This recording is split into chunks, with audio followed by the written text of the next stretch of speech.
Thank you for the opportunity to be here. This afternoon goes in my CV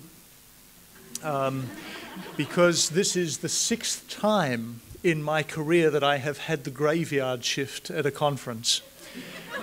Last session on the last day, it's very special, so thank you to the organising committee for ensuring that my CV looks better than it did at the beginning. It is the end of a long 2 days, and I'm sorry I haven't been able to join you for all of that time, but if you're only awake for 30 seconds this afternoon, this is it. The 30 seconds goes something like this. Unless you and I can start to demonstrate the health benefits of hospice and palliative care for surviving caregivers, we have lost a great opportunity for the work that we do, okay? That's the take-home message, that this is not just about providing great symptom control for the person who is facing a serious illness, in Sean's words. It is about ensuring that we are demonstrating that there is health benefit across our community in a genuine and sustained way because we as a community have invested in supportive and palliative care. So I'd like to look at just 3 questions this afternoon. What do we need to understand about caregivers? How do we see palliative caregivers? And how can we improve caregiver outcomes? And that second question is absolutely crucial for us. This is about all people facing life-limiting illnesses, not just those who are referred.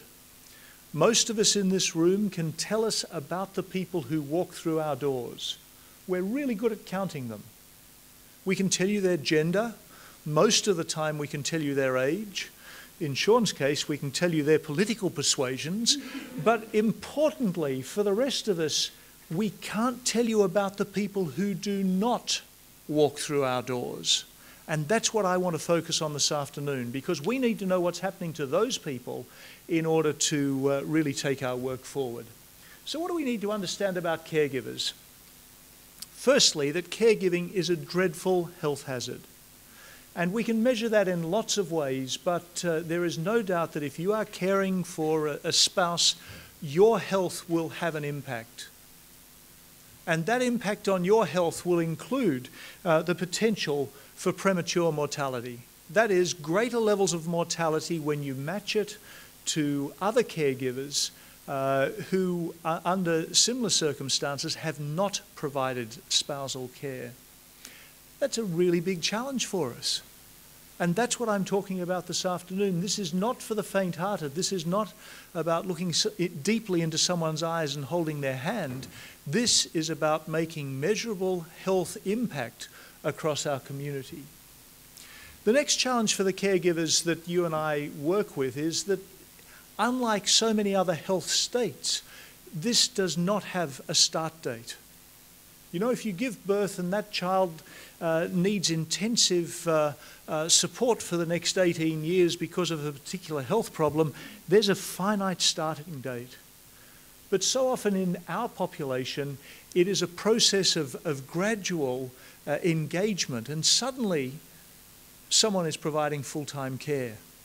There has been no start date. They started doing it before and after work. They started doing it at weekends, and it just got more and more intense. In fact, one of the problems we've faced as we've gone to the whole population has been that people do not identify themselves as caregivers.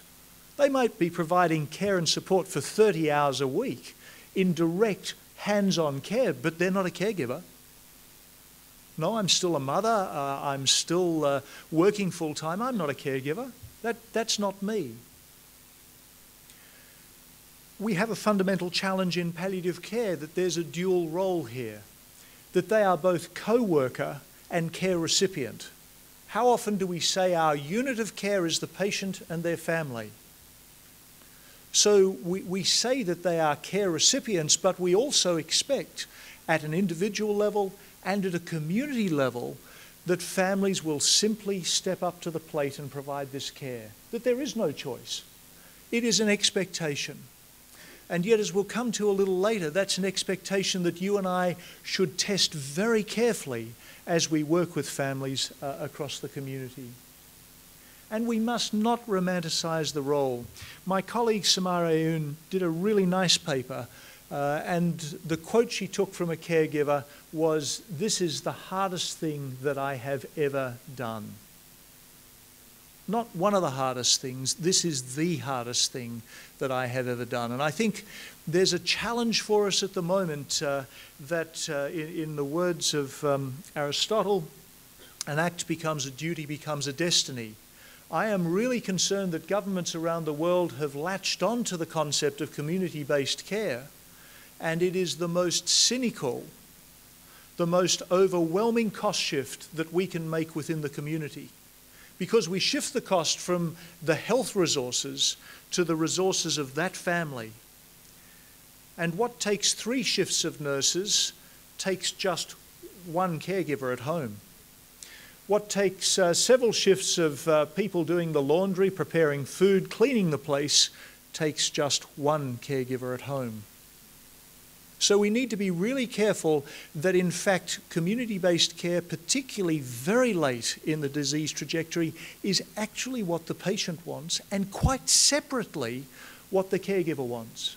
And if we ask that question of caregivers and patients while they're in the same room, chances are we're not going to get the right answer. And we have this wonderful euphemism in palliative care, don't we? We say, where do you want to be cared for? What we're really asking is, where do you want to be at the time you die? What patients answer, and their caregiver's answer is, today, I'd like to be at home. But that's got nothing to do with where you want to be at the time you're actually dying. So we need to have clear and explicit conversations if we are to support people in this setting. If we're not sure that it's a health hazard, we can go from the relatively small numbers of the Schultz paper to the massive numbers that Nicholas Christakis looked at. And what he did here was take one of those large Medicaid data sets, looked at almost 200,000 people who had an admission for one of 13 diagnoses that is likely to lead to death. The majority of those were cancer, but they were not all cancer. Four of them were not cancer. And to follow those people, look at who died, and then look at those who'd used hospice services in that time. And so the spouses who used hospice services were then linked to a group of spouses who, in the same cohort, did not use hospice services. Now, this is not cause and effect. And in fact, nothing from here on in the talk is cause and effect, but it is about associations, and we need to understand those associations if we're to plan at a whole of population level. And the paper asked a very simple question. Who is alive at 18 months after the death of the spouse on whom the work focused? That is, what happened to the surviving spouse 18 months after the death of the first spouse? Look at this. Your chances of being alive were better, statistically significantly better, if you reached out to help. Now, if we go back a couple of slides, it was 24,000 women in this study and only 6,000 men. So there's an issue about the power of the study, particularly as we come to the figure for widowers here. But the trend is very clear that if you reach out for support, chances are you're going to be in better health. In fact, this isn't for the faint-hearted. It's about survival. It's about survival having completed the role. And if we think about hospice and palliative care in that setting, we change the conversations we have with our legislature. We change the conversations we have with our communities. Indeed, we change the conversations we have with our colleagues. Because we can then start to argue with the neonatologists, the orthopedic surgeons, the cardiologists, the geriatricians, that palliative care is an investment in the health of the community. So how do we see these palliative caregivers? Again, I stress this is not about the people who walk through our door. If it were about the people who walk through our door, it'd be game, set, and match. We'd already done it. I want to focus now on the people who are not referred to our services in order to understand what happens to them. So you and I often look at the next of kin registration on the front sheet of the patient's record, and we assume that that's the caregiver. We assume that's the person with whom we should interact. And I'd like to challenge that this afternoon with data that suggests that the picture may be very, very different to that. The other place we look, and we've just seen the paper by Nicholas Christakis and the team, billing data is a place that we can look. We can look at other billing data that are available. We can look at service utilisation through the eyes of administrative data. We can look at the sort of work that Irene Higginson has done, which is to look at death certificates and then follow those people back through the system. But again, that's fraught with a lot of difficulty, isn't it? You can imagine that people do shift. Having had someone die, they may not choose to stay in the same house. They may choose to downsize. They may choose to move closer to other families, so there are difficulties there. Or we may look to other ways of ensuring that death certificates provide us with some information. I'd like to suggest that population surveys are a really good tool for us to actually go to the community and understand what happens for caregivers in that setting. So there are three questions that we need to ask. Can we go to the whole of the community and ask them about the process of providing care at the end of life? If so, what are their unmet needs? And most importantly for this afternoon's conversation, if there are unmet needs, are those unmet needs different between those who did access hospice and palliative care services and those who did not? Because that's really the cutting edge that we need to address. That's what we need to understand if we're going to provide advocacy, if we're going to challenge for funding, if we're going to improve the health of our communities. So we've used the South Australian Health Omnibus. We brought questions in it from the year 2000 through to 2009. And this is an annual face-to-face health survey. Importantly, it's a lot of people. The palliative care questions were just through to 2007, and after that we branched out into particularly some of the issues around the prevalence of symptoms right across the community, not just at the end of life. So 36,000 buildings are approached. We were unable to make contact in about 14% of cases, and that did include annually about 9 places with really vicious dogs where you couldn't get past the front gate. But it also meant, because of the sampling process, this may have been a vacant block. It may have been a factory or a warehouse. So that is accounted for in that 14.5%. And then there were a group of people who didn't want to participate. And we can speculate about their particular characteristics. We really don't have a lot of information about them, but it does mean that our participation rates in real terms were sitting in the 70s, which is very good for face-to-face work. These were trained interviewers who did this work every year. They knew nothing about palliative care.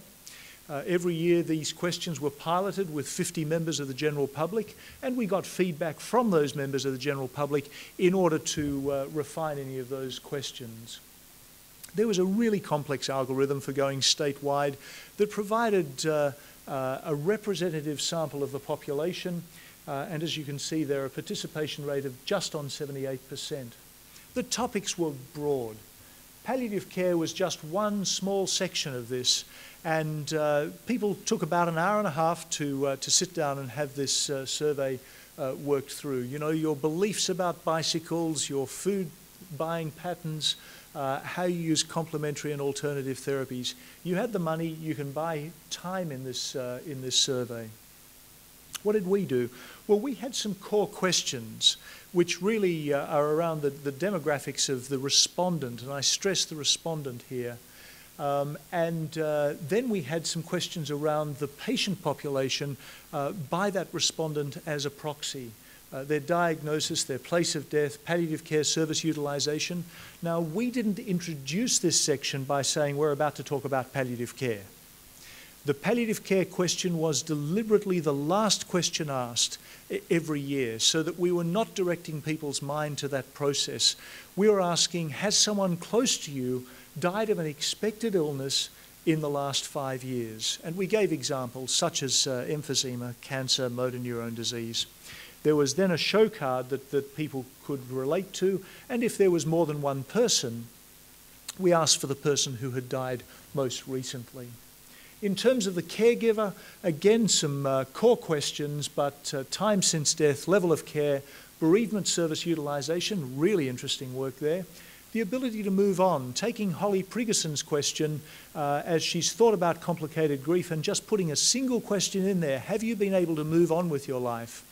We're about to take these questions into a survey in the United Kingdom, and the really interesting thing is they have reacted violently to the words moving on. So they're looking at getting equivalent words that will get a response, but it's interesting that their focus groups have really been challenged by that. And I think for all of us here today, we come from lots of different backgrounds, lots of different countries.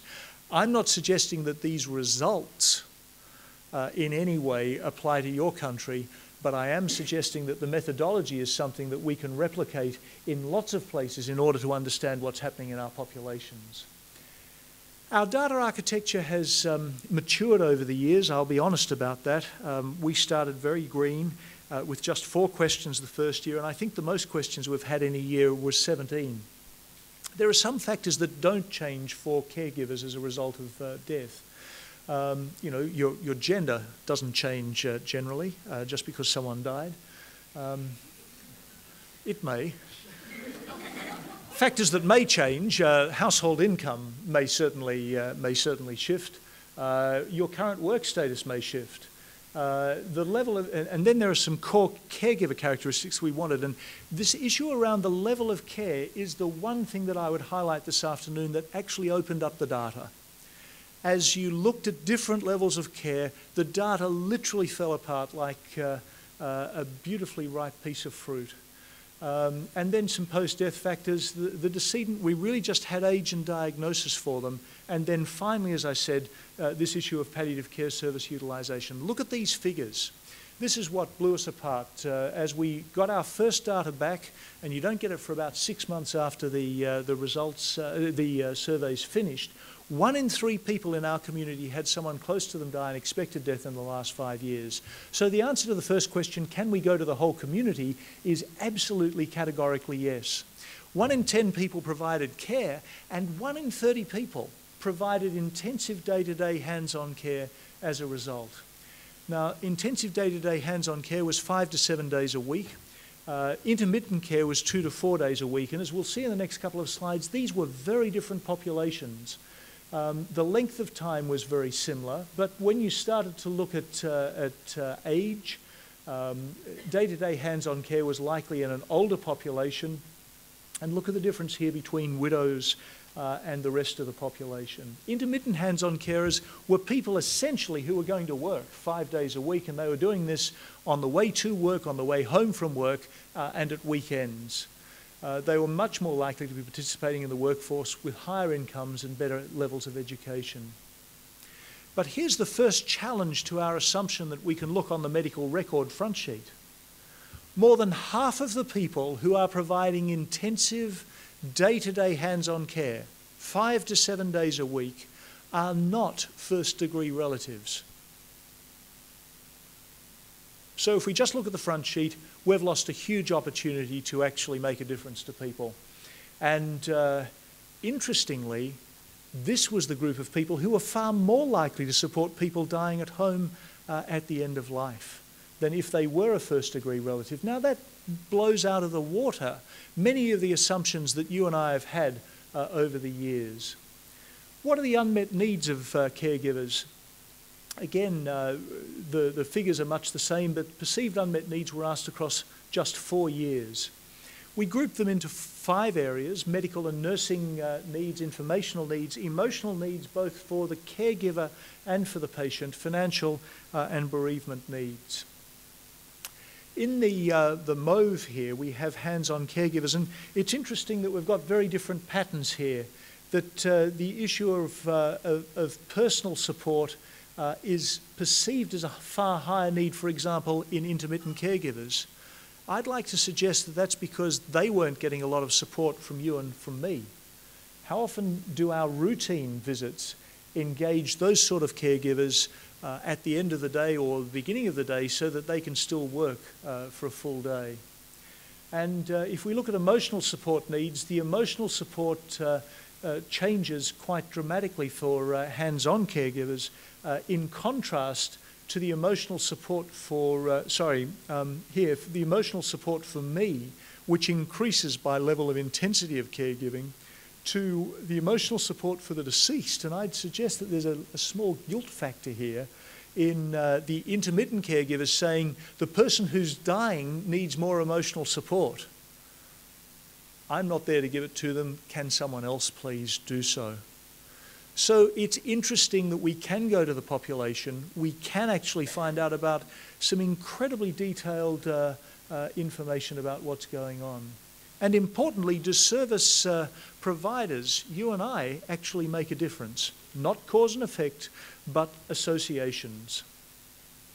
So this was the first thing, just aggregating those unmet needs. And what we have here is a really big differential between those who did access specialist palliative care services in the solid line and those who did not in the dotted line. Almost a threefold difference in the perceived unmet needs for intensive day-to-day hands-on caregivers.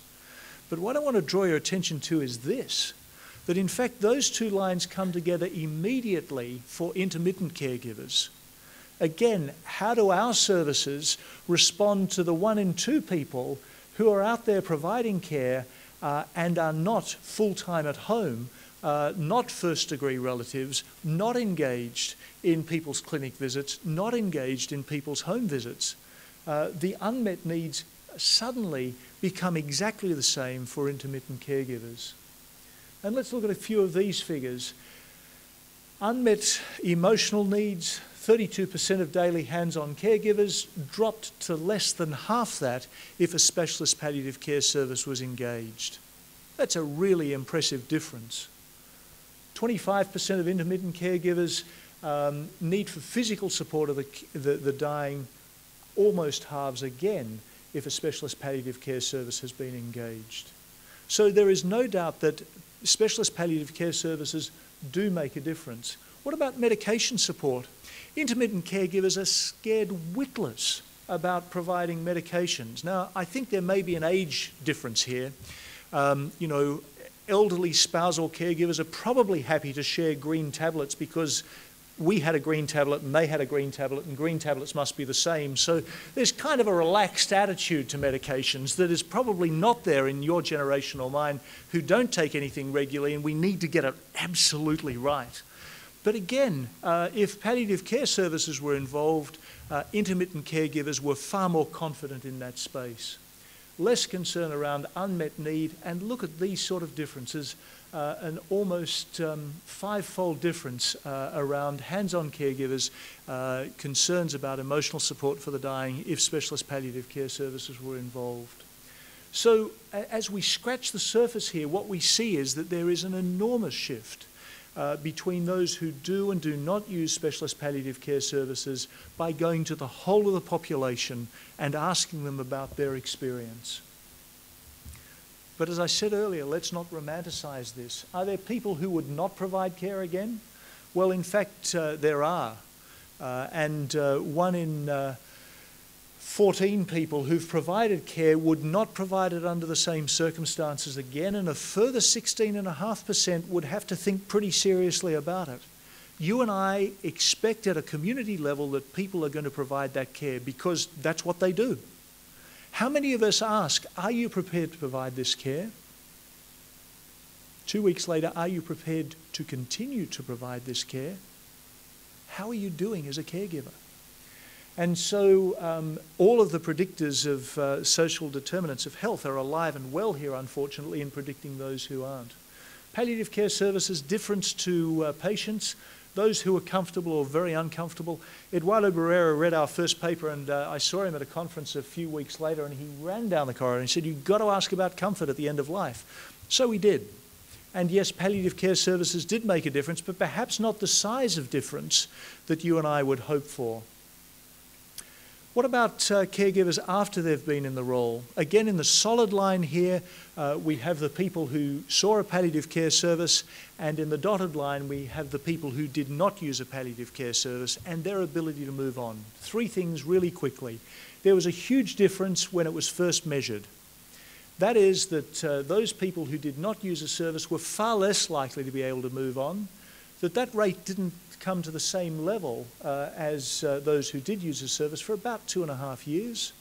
And most importantly, who of us is in a service today that actually does something for the 14% of people who at 5 years have said, we have not been able to move on with our lives as a direct consequence of that person's death? I'd respectfully suggest that I haven't been anywhere in the world where that issue is addressed in our bereavement models of care. They're the people who are having complex bereavement challenges. That's really where the rubber hits the road. There are some limitations to those studies from whole of populations, but I think they start to prepare us for a compelling opportunity to look in our own countries, our own jurisdictions, and understand what's happening there. Finally, can we improve caregiver outcomes? We piloted a program, which I'll just cover in the last couple of minutes, where we actually had a health professional whose role was to systematically assess caregiver needs. And if the patient said, "I've got a problem today," that person was to say to them, "I'm sorry, I'm not here to see you today. I will contact your nurse or your GP. I'm here to see the caregiver." Now, that was really, really tough love, but it was fascinating to see what happened. We used a couple of questionnaires to look at it in this pilot. We wanted to focus on the figures you can see at the bottom: anxiety, fatigue, manageability of care, feelings of isolation, confidence in asking for help, coping with the role, and the need to help in finding resources. The intervention was at 4 levels. Firstly, an assessment which in itself was an intervention. Caregivers said, "No one has asked me about how I'm doing." Now, the people who were really pissed off in our program were the social workers who said, "We do this already." We've now come to a nice, gentle middle ground that does acknowledge that this is different from social work. Train people how to care, tap into the caregiver's own support networks, and we forget how strong those support networks are for caregivers. And then finally, if those resources are not sufficient, tap into community resources. We looked at some within-arm changes. Again, this was a pilot of only 66 participants. And what we found is that all of those areas that you see at the bottom improved statistically for within-arm changes for those who had the resources of a network facilitator. Why did this come about? I'll leave you with this story because it is poignant and it is relevant. A young ophthalmologist was dying on our program. 2 young kids, massive debt, because ophthalmologists in our country earn a hell of a lot of money, so he'd been prepared to take on an awful lot of debt. One of his colleagues from university, who hadn't seen him for 8 years, flew in for the weekend and realised this family was in real crisis. They were seeing the palliative care service. They had a great GP, they had a fantastic oncologist, but they were in serious crisis. And it's long enough ago that she got the old paper teledecks. Do you remember those? You know, everyone's phone numbers. And she started at the A's and she went to the Z's. She said, "You don't know me, I don't know you, but I'm ringing to find out what you're going to do to help this family. Where are you going to get in on the roster? Is it going to be a meal? Is it going to be picking up the kids? Is it going to be taking the kids to sport? Is it going to be making sure the kids get to school?" By the end of that weekend, she had managed not only making sure that the kids' lives moved ahead normally, that there was food every night of the week. It wasn't just 5 lamb casseroles that arrived on Sunday. And most importantly, she looked after the debt that they were just unable to meet at this time. She reached out to their community, and you and I can do a great deal by facilitating that process. We've now got a funded position just as a result of this pilot program, and it's really interesting to see the work that's happening. Ultimately, this is, whether we like it or not, about the process of dying, about the challenges that brings to people, about the fact that caregiving at the end of life is not only tough, it is a health hazard, and that you and I need to improve the health of caregivers both while in the role and subsequently. And although many of us quote this line from John Donne, what we forget is the next line in the same sonnet. Any man's death diminishes me because I am involved in mankind. We need to reach out to caregivers without rose-coloured glasses and make sure that we are providing genuine caregiver-focused support in order to improve the health of our community. Thank you.